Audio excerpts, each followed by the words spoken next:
सन्तपड़ा नुआसाही 47तम वार्षिक गीतार्थ नामयज्ञ अनुष्ठित।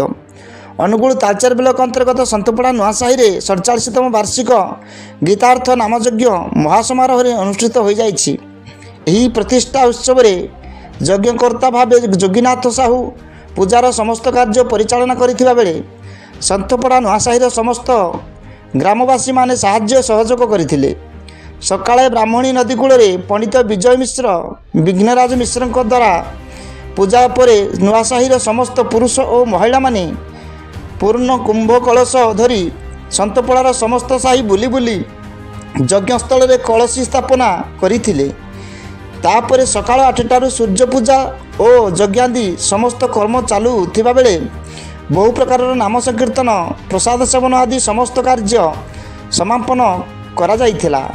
संध्या 6टारे पूर्णाहुति सरिबा परे नगर कीर्तन करिबा परे चारिआडू आसीथिबा बहु भक्त जोगदेई प्रसाद सेवन करथिले। अनुगुल तालचेररू सुभाष सामलक रिपोर्ट, जागृत भारत न्यूज।